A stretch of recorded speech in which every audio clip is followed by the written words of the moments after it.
बिस्मिल्लाहिर्रहमानिर्रहीम। Welcome back to my channel. आज हम करेंगे chapter number 1 functions and limit. इसके एमसीक्यूज़ कुछ। पहला एमसीक्यू से the function I x is equal to x is called. जब भी कोई फंक्शन में एक्स इन्वॉल्व हो और रिजल्ट भी एक्स आ रहा हो तो वो फंक्शन कहलाता है आइडेंटिटी फंक्शन। Identity function. और दूसरा एमसीक्यू से if y is express in terms of variable x as y is equal to f of x then y is called.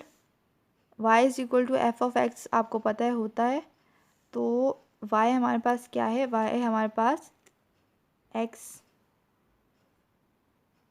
पहली सेट फंक्शन है। सही है। अब उसके बाद नेक्स्ट हमारे पास एमसीक्यूज़ है cos hyperbolic square x minus sine hyperbolic square x is equal to. ये आपने एक प्रूफ किया था, ये दोनों इक्वल होते हैं 1 के। आप इन दोनों को इनकी वैल्यूज़ भी लिख सकते हैं। कॉस पॉजिटिव साइन के साथ होता है और साइन हमारे पास नेगेटिव साइन के साथ होता है, तो इन दोनों की वैल्यूज़ लिखें e to the power x और minus e to the power minus x. इन दोनों को माइनस करेंगे तो हमारे पास 1 आ जाएगा। साइन नेक्स्ट हमारे पास है कोसेकेंट हाइपरबोलिक एक्स किसके इक्वल होता है? तो हमारे पास कोसेकेंट रेसिप्रोकल होता है साइन हाइपरबोलिक एक्स के। तो साइन हाइपरबोलिक एक्स होता है नेगेटिव साइन के साथ। E to the power x minus e to the power minus x divided by 2। तो इसका रेसिप्रोकल करेंगे तो हमारे पास कोसेकेंट हाइपरबोलिक एक्स आ जाएगा, यानी 2 over e to the power x minus e to the power minus x. सही है। नेक्स्ट हमारे पास है limit x approaches to 0 x cube minus a cube divided by x minus है।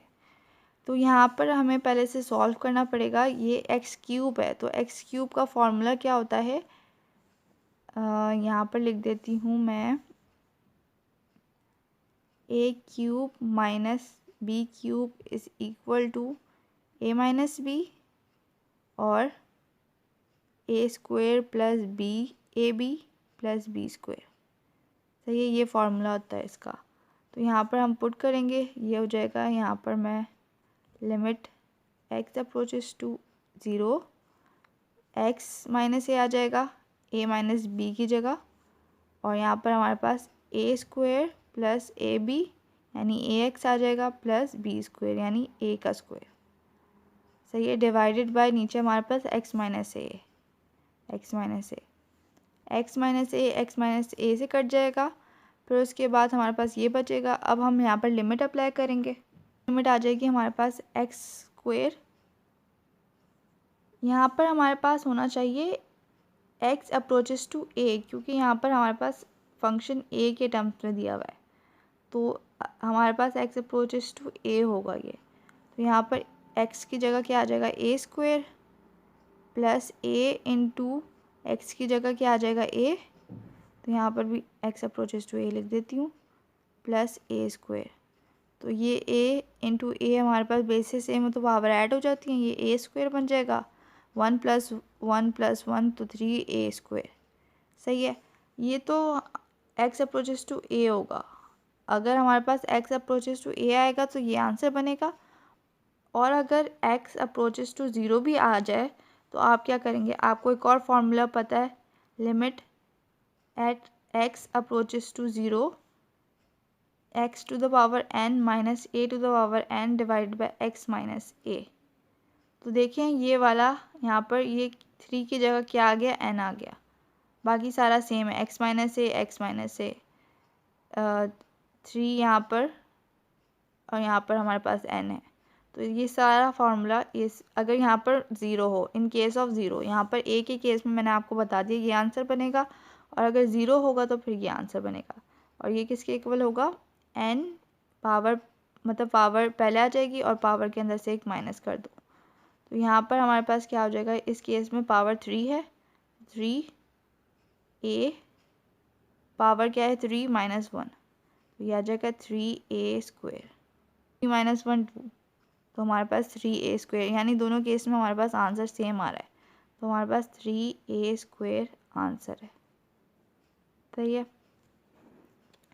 अब नेक्स्ट हमारे पास है limit x approaches to 0 1 + x, यानी हमारे पास बेस x है, इसका रेसिप्रोकल पावर में हो तो वो किसके इक्वल होता है, e के। तो ये हमारे पास आंसर यहाँ पर e आएगा। सही है।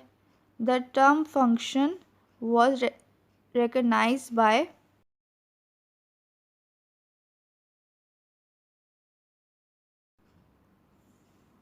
if f x belongs to y is the function then x क्या है हमारे पास, x हमारे पास डोमेन होती है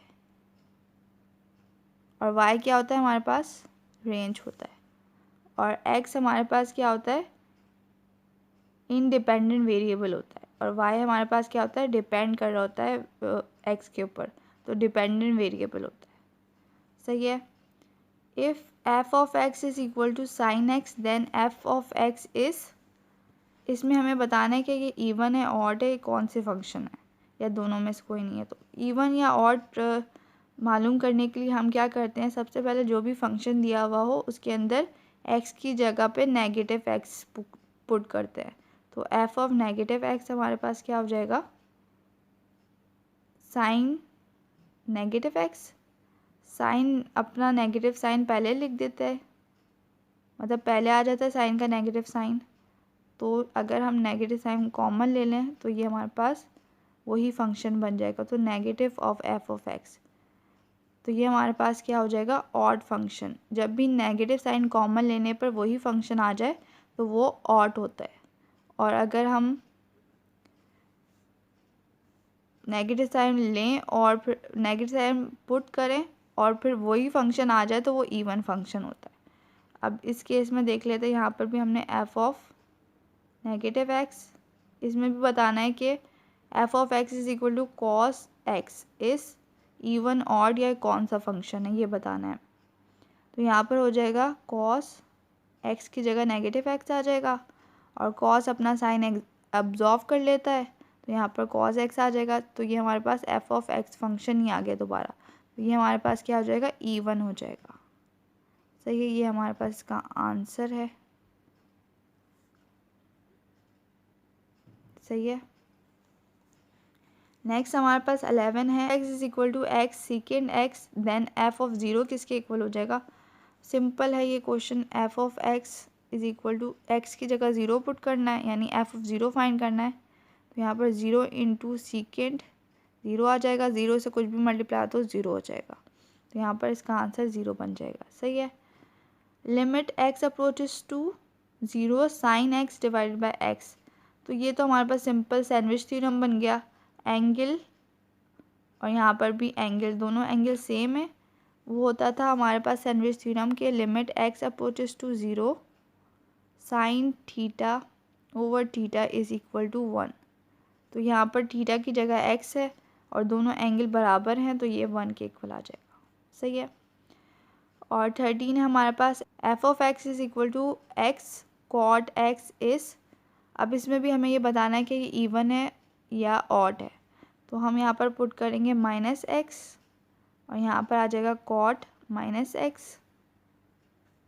तो ये हो जाएगा -x into minus cot x का पहले आ जाएगा कॉस, ये वाला कॉस और सीकेंड, इसका रेसिप्रोकल सीकेंड साइन अब्जॉर्व करते हैं, बाकी सारे जो भी ट्रिग्नोमेट्रिक फंक्शन है वो साइन अपना पहले ले आते हैं। तो यहाँ पर कॉट था तो वो पहले साइन ले आएगा।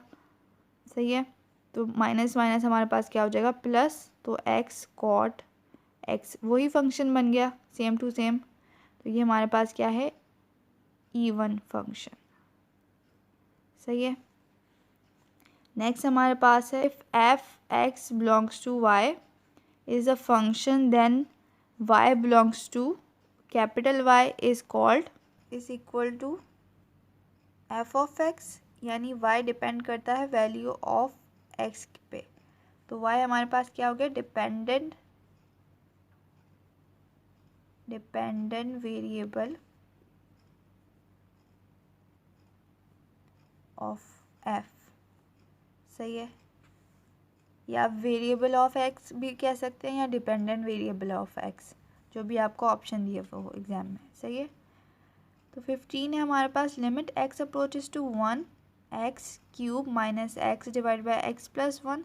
तो इसे हमने सॉल्व करना है। यहाँ पर हमने limit x approaches to 1, x common ले लें अगर ऊपर, तो यहाँ पर हमारे पास एक्स स्क्वेयर माइनस 1 बचेगा। यहाँ से हमने x कॉमन ले लिया तो एक्स स्क्वेयर माइनस 1 बचा, ये बाहर आ गया था जब भी 1। तो यहाँ पर हमारे पास x प्लस 1। अब हमारे पास यहाँ पर a plus b a minus b वाला फार्मूला लगेगा। तो यहाँ पर आ जाएगा हमारे पास, ये लिमिट पहले लिखना है, a प्लस बी और a minus b divided by x plus 1। तो हमारे पास x प्लस वन से कट गया, तो हमारे पास बचा x into x minus 1, x into x minus 1 बचा। अब हमने लिमिट अप्लाई कर देंगे इसमें, तो यहाँ पर आ जाएगा 1 इंटू 1 माइनस 1। तो हमारे पास हो जाएगा 1 इंटू 0 और 0, हमारे पास आंसर आ जाएगा यहाँ पर, सही है। अब इसमें हमें क्या करना है, 16 वाले में the value of k for which the function f of x is equal to sine x divided by x, x approaches to x is not equal to 0 and k x is equal to 0 is continuous at x is equal to 3। ये हमें बता दिया गया है कि x is equal to 3 पे function continuous है। तो हमें बताना है कि k की वैल्यू क्या है इसमें, सही है। हमें वैल्यू ऑफ k फाइंड करनी है इसमें। तो सबसे पहले इस वाले फंक्शन को देख लेते हैं, साइन x।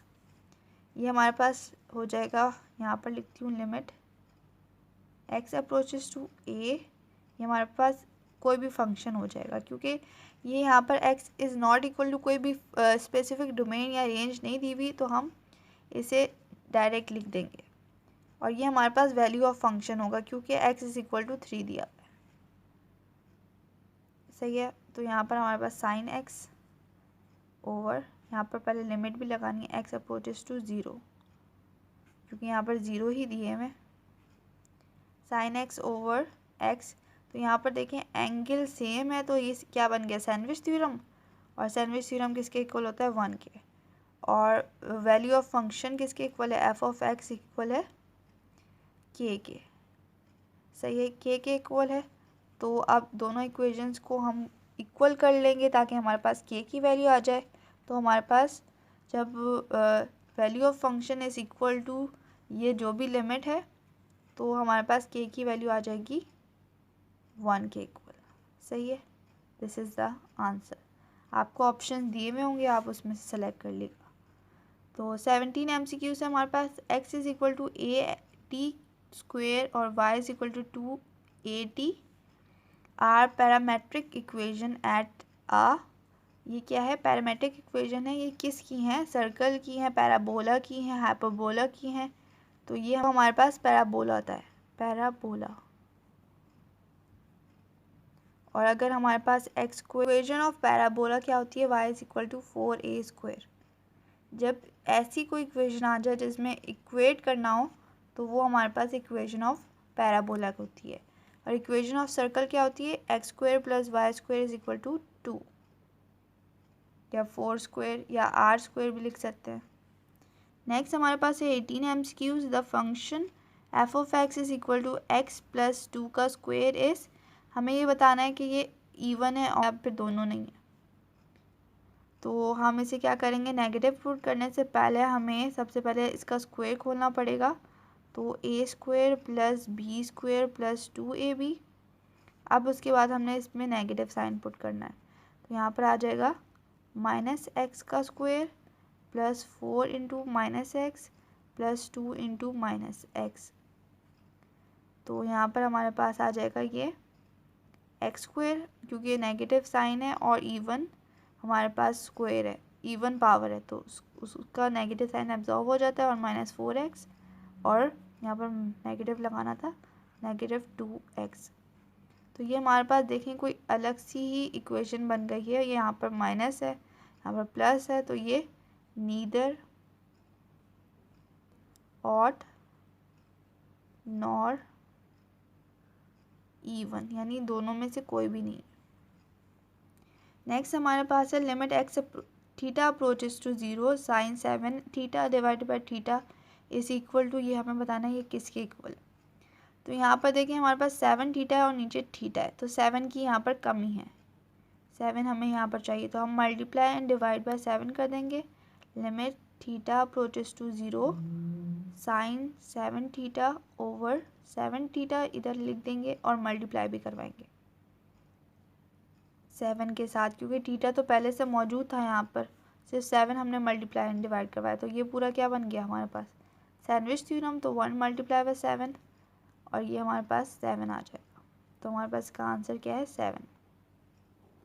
MCQ से हमारे पास area of circle of unit radius is, unit radius मैंने आपको सैंडविच थ्योरम में भी बताया था कि यूनिट रेडियस वो रेडियस होता है जिसमें रेडियस हमारे पास 1 हो, सही है।